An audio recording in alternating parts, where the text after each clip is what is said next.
Good morning, everyone. Welcome to our class, which is dedicated to exploring the presidency of Rodrigo Duterte, a period marked by significant transformation and controversy in the Philippine history.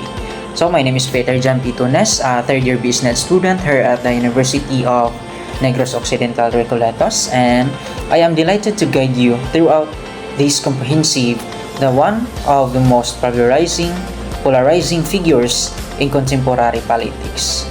Rodrigo Duterte, the 16th Presidency of the Philippines, took office in 2016 after serving as a long-time mayor of Davao City. His campaign was grounded in the promise of radical change, with a focus on eradicating crime, drugs, and corruption.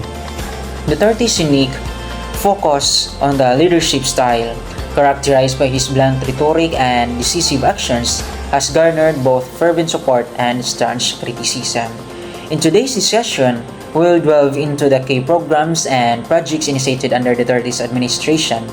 We will examine the controversial war on drugs, the ambitious build infrastructure program, and the economic reforms like the train law and social initiatives such as universal health care and free tertiary education, and so on. Additionally, we will explore the Duterte's foreign policy, maneuvers, and environmental efforts, as well as the numerous challenges and criticisms that have marked his tenure. Our goal is to provide a balanced and nuanced understanding of Duterte's presidency, looking beyond headlines to understand the complexities and implications of his policies. We will analyze the quantitative metrics of success, qualitative societal impacts, and the enduring legacy of his administration. So, throughout this class, I encourage you to engage critically and participate in our discussions. Your insights and perspectives are invaluable as we navigate through the multifaceted landscapes of Duterte's leadership. So, thank you so much for joining us today. Let us embark on this journey of discovery and analysis, shedding light on the profound and often contentious era of President Rodrigo Duterte. Okay, so, are you ready for our discussion?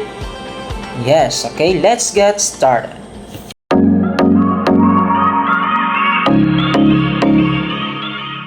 Okay, so now let's start our discussion. Who is President Duterte? Rodrigo Duterte is the former president of the Philippines. He is known for his controversial and outspoken leadership style, as well as his tough stance in crime and drugs. Early life and background of Duterte was born on March 28, 1945 in Maasin, Southern Leyte, to a prominent political family. His father is Vicente Duterte, was a Cebuano lawyer and politician who served as the governor of Davao Province.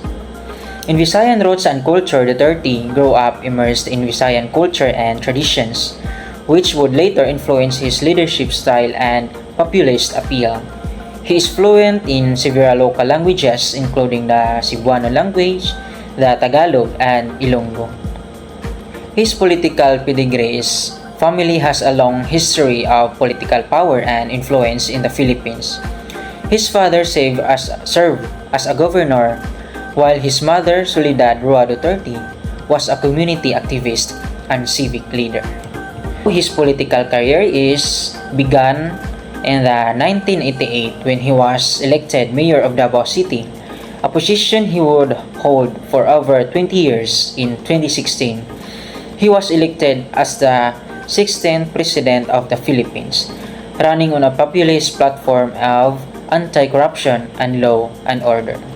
So, Rodrigo Duterte as a president has pursued a controversial war on drugs that has led to thousands of extrajudicial killings.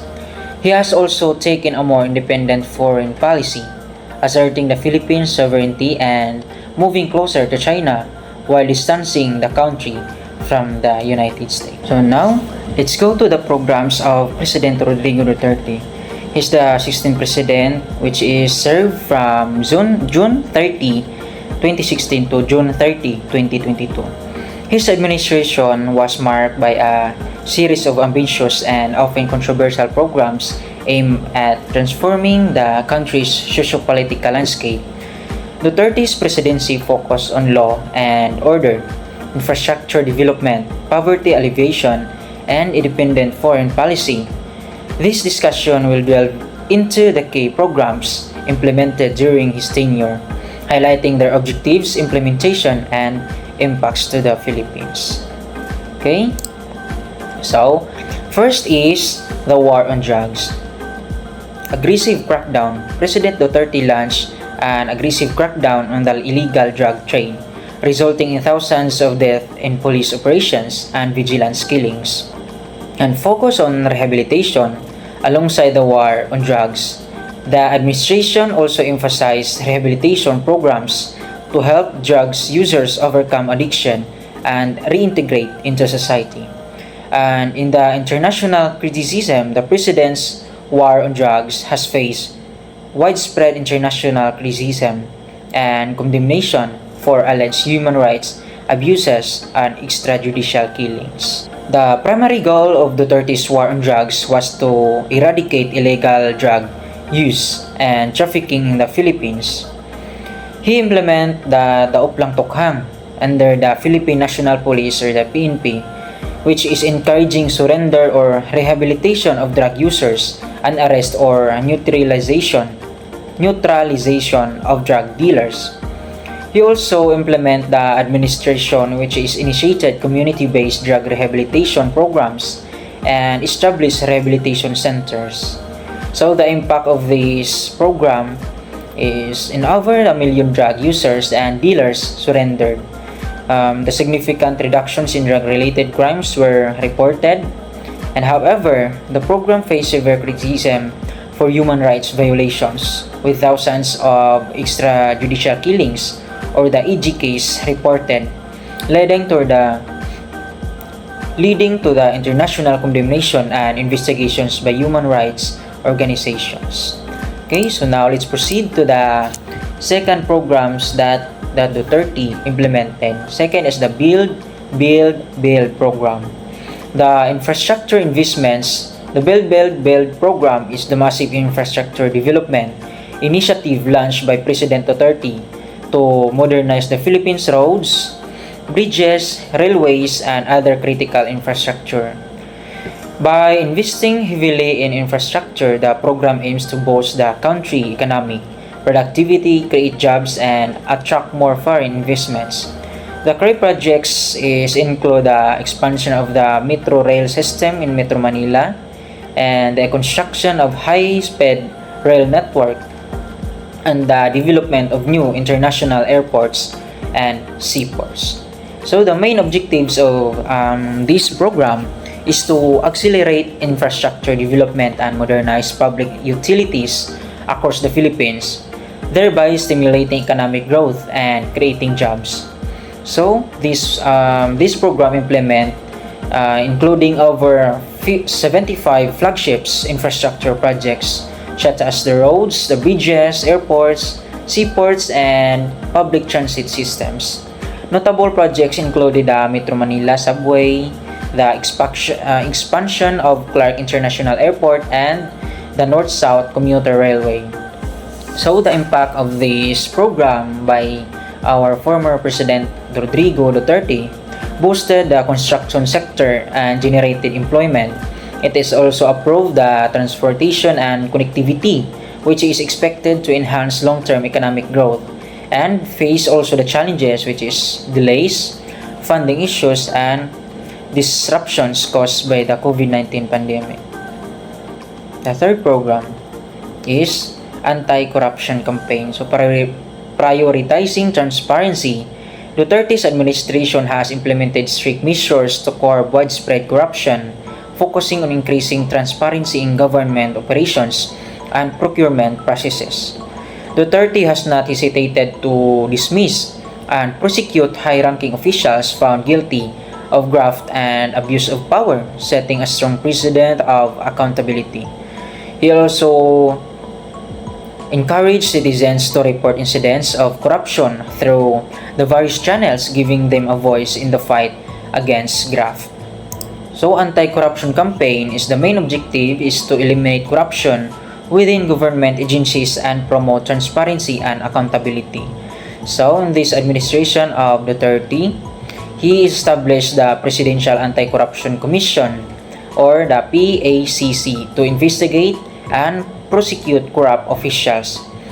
He also launched initiatives such as the Freedom of Information Executive Order to promote transparency in government dealings. So the impact of this program is that numerous government officials, including the high-rank ones, were investigated and removed from the office. It is also makes public perception due to the perceived selective targeting and limited convictions of high-profile cases. Four is the Universal Health Care or the UHC. Accessible Healthcare. The Universal Healthcare Act aims to provide all Filipinos with access to comprehensive set of quality and affordable health services. This includes preventive, promotive, curative, rehabilitative, and palliative care. So improve medical coverage. Under UHC, all Filipinos will be automatically enrolled in the National Health Insurance Program, providing them with financial risk, protection, and access to a wide range of health services. In a strengthened health system, the program seeks to strengthen the country's health infrastructure, including upgrading hospitals and health facilities and investing in the training and deployment of healthcare workers. An inpatient-centered approach, UHC emphasizes a patient-centered model ensuring that Filipinos receive comprehensive, integrated, and responsive health services tailored to their individual needs. And the main objectives of this program is to provide comprehensive healthcare services to all Filipinos, ensuring equitable access to quality health services. So in this implementation, the Universal Healthcare Act was signed into law in 2019. The program expanded health coverage to include all citizens and residents, ensuring basic healthcare services were accessible to all. And the impact of this program is increased access to healthcare services, particular for low-income families. And it also tested that in the COVID-19 pandemic, the resilience and capacity of the UHC system, highlighting both strengths and areas needing improvement. The fifth program of Duterte's administration is the Poverty Alleviation and Social Welfare Programs. So in the Conditional Cash Transfer or the 4Ps, the Pantawid Pamilyang Pilipino program, the 4Ps, provides conditional cash grants to the country's poorest family to improve health, nutrition, and education, empowering them to break the cycle of poverty. And in social pension for indigent senior citizens, this program also provides a monthly stipend to the poor senior citizens, ensuring they have the access to essential resources and live with dignity in their golden years. So in the livelihood assistance, this program also, the government offers various livelihood programs such as the skills training and small business loans to help low-income families become self-sufficient and improve their economic standing. And in disaster relief and rehabilitation, in times of natural calamities, the government provides emergency assistance, relief goods, and rehabilitation support to the most vulnerable communities to aid their recovery and resilience.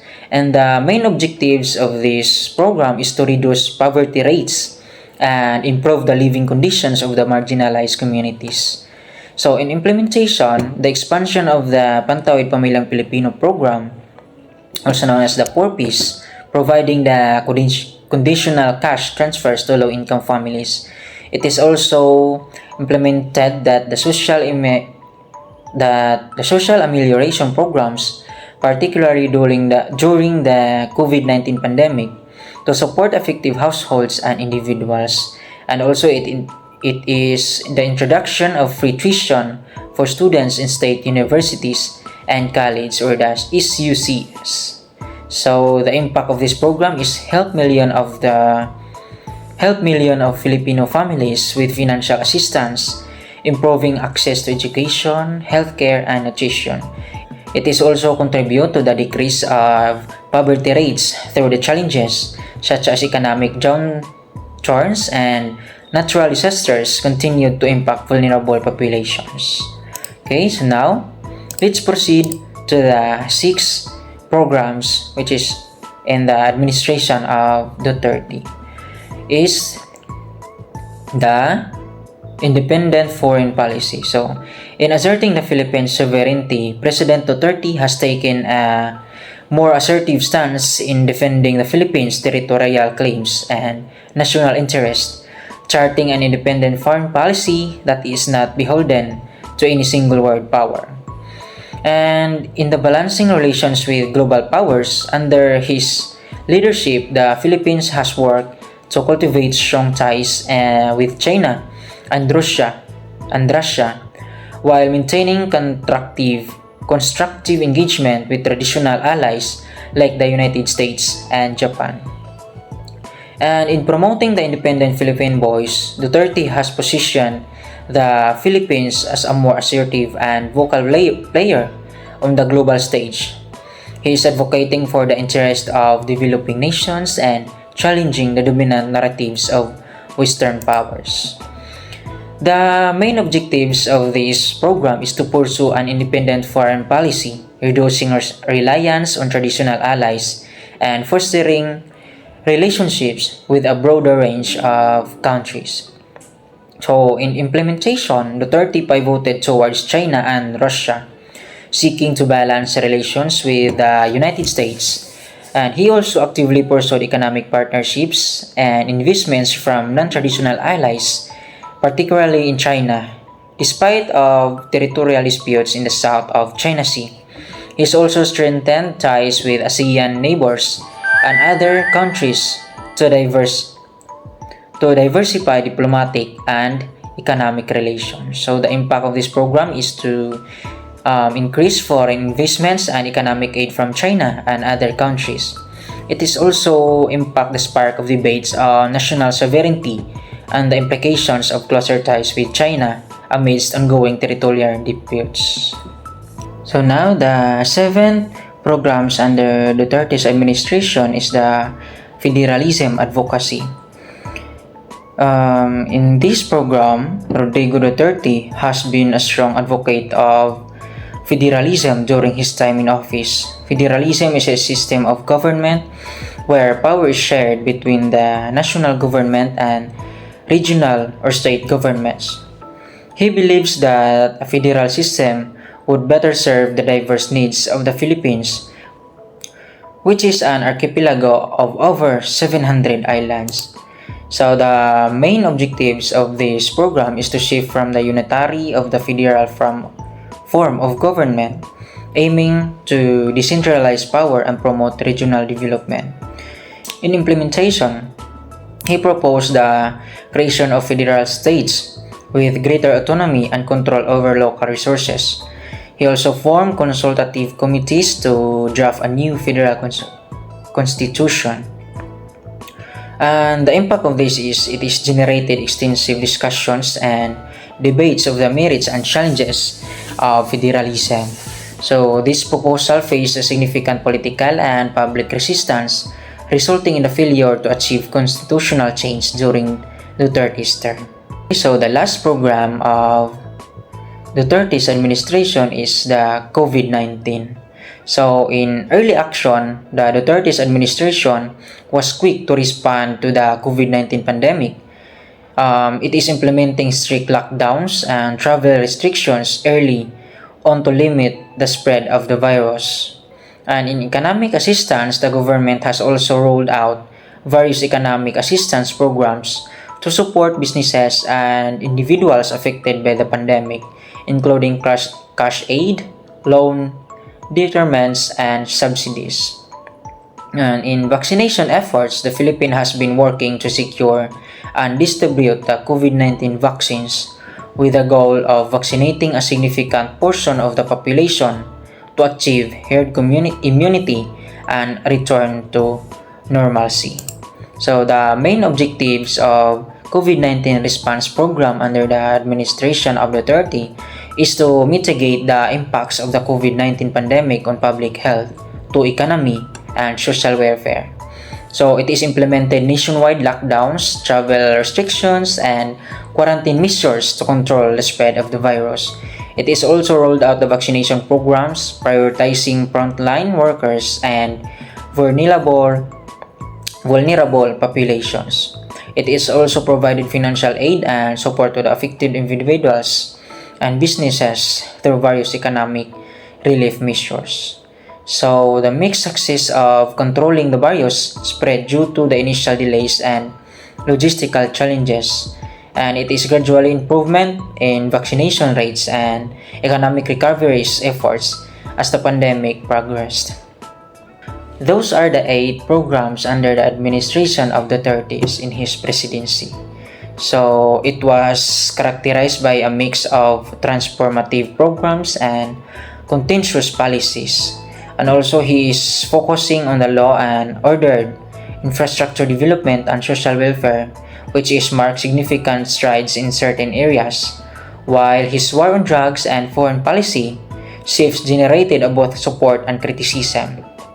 So it is very important that understanding the full scope and impact of Duterte's presidency requires a nuanced analysis of these programs and their long-term implications of the Philippines.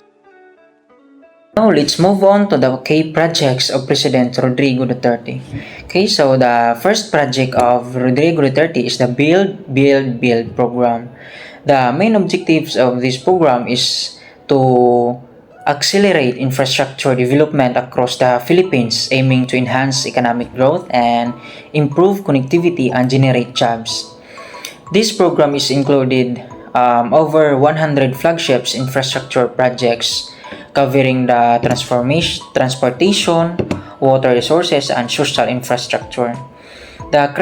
This project is included the Metro Manila Subway, the North-South Commuter Railway, and the Clark International Airport expansion. So this program also focused on building roads, bridges, and highways to improve transportation networks nationwide. So it impacts to the program, which is significantly boosted to the construction sector, creating numerous jobs and stimulating economic activity. It is also improved the infrastructure has been enhanced connectivity and reduced travel times, and increased efficiency in the movement of the goods and people. So some projects face delays and budget overruns, but many key infrastructure improvements are expected to provide long-term benefits for the country's economy. So the second project of Duterte is the War on Drugs and Rehabilitation Centers. So the main objectives of this project is to aim or to eliminate illegal drug use and trafficking in the Philippines, while the other one is the Rehabilitation Centers, where it is intended to help drug users recover and reintegrate into society. So in implementation, this administration of Duterte, which is launched Uplan Tukhang. So Uplan Tukhang encouraging drug users and dealers to surrender with the promise of rehabilitation for those who are complied. So there are numerous community-based rehabilitation centers were established to provide treatment and support for drug users. There are also the government located funds to build large-scale rehabilitation facilities, such as the Mega Drug Abuse Treatment and Rehabilitation Center, which is located in the Nueva Ecija. So the impact of this project is it led to the surrender of over 1 million drug users and dealers and the arrest of many more. So while establishing these projects of Duterte, it is establishment of rehabilitation centers, which is they provide needed support for those who are seeking to overcome addiction. However, this project and the war on drugs face severe criticism for human rights abuses, which is including extrajudicial killings, which tarnish the program's overall impact and raise ethical concerns. And then the third projects of Duterte's administration is the Universal Healthcare or UC or the UHC. The main objective of this is to ensure that all Filipinos have access to comprehensive healthcare services, promoting health equity and improving overall public health. So in implementation, the Universal Healthcare Act was signed into the law in 2019. So it is expanding the coverage of the Philippine health insurance cooperation, the PhilHealth, to include all citizens and residents. The UHC law mandated that the automatic enrollment of all Filipinos in the National Health Insurance Program. This program is aimed to strengthen the healthcare system, improve the quality of services, and enhance the capacity of health facilities. So, the impact of this is increased access to healthcare services, particularly for marginalized and low-income populations. These programs also is rolled out coincided with the COVID-19 pandemic, testing the resilience and capacity of the health system. While UHC implementation faced also challenges including funding and logistical issues, and it is marked as a significant step towards achieving health equity in the Philippines. And the fourth projects of Duterte's administration is the anti-corruption measures. The main objectives of this is to eliminate corruption in government agencies and promote transparency, accountability, and good governance. Duterte established the Presidential Anti-Corruption Commission or the PACC to investigate and prosecute corrupt officials. The administration launched the Freedom of Information Executive Order, which allowed citizens to request and access government documents and data. The various high-profile investigations and dismissals of government officials suspected of corruption were carried out. So, Duterte did not hesitate to carry out those who are corrupt officials in the position. And the impact of this project is to measure led to the removal of several high-ranking officials and increased public awareness about corruption issues. It is also successes. The campaign was criticized for perceived selective targeting and insufficient convictions of major figures. The fifth project of Duterte's administration is the free tertiary education. The main objectives of this project is to make higher education accessible to all Filipinos by providing free tuition and other fees in state universities and colleges or the SUCS. So, in implementation, the Universal Access to Quality Tertiary Education Act was signed into law in 2017, which is ensuring free tuition for students in SUCS. This law also provided subsidies for miscellaneous and other school fees, as well as financial assistance for economically disadvantaged students. So the impact this to the education is increased enrollment rates in SUCS, giving more Filipinos the opportunity to pursue higher education. It is also alleviated the financial burden on families, particularly those from lower income backgrounds. So, while implementing this, initiative was widely praised, and challenges also included ensuring sufficient funding and maintaining the quality of education amidst increased demand. Okay, so the 6 projects of Duterte's administration is the Balik Probinsya, Bagong Pag-asa program. So, the main objective of this project is to decongest urban areas, particularly Metro Manila, by encouraging people to return to their home provinces and promoting regional development. So this program provided financial assistance, livelihood support, and housing incentives to families willing to relocate to the provinces. So it aimed also to create jobs and improve infrastructure in rural areas to make them more attractive for returners. So the impact of this is offered a viable option for families affected by economic impacts of the COVID-19 pandemic. It is also highlighted the need of balanced regional development to address urban congestion and poverty. And the success of this program is dependent on the sustained government support and availability of opportunities in the province. Okay, so the seventh projects under the administration of Duterte is the Overseas Filipino Workers Welfare Programs, or our OFW. So the main objectives of this project is to protect the rights and welfare of overseas Filipino workers and provide support for their families. In implementation, the Duterte's administration established the Department of Migrant Workers and streamline services and support for OFWs. It is also programs included financial assistance, legal aid, and repatriation services for distressed OFWs. And also the government also negotiated better terms and conditions for Filipino workers in various countries. It impacts to the Philippines. The initiatives improve the support system for OFWs, addressing issues such as exploitation and abuse. The establishment of the Department of Migrant Workers was a significant step towards better coordination and service delivery for OFWs. It is also continued efforts were needed to ensure the sustainability and effectiveness of this program. Okay, so those are the projects under the Duterte's administration in his tenure, and it is marked by a series of ambitious projects aimed in transforming our various aspects of Filipino society.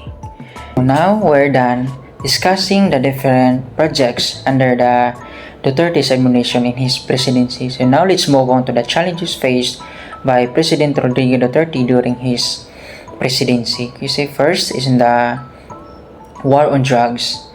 There are challenges. First, the issues faced, the human rights violation, international condemnation, legal and moral dilemmas, and there are also the administration response.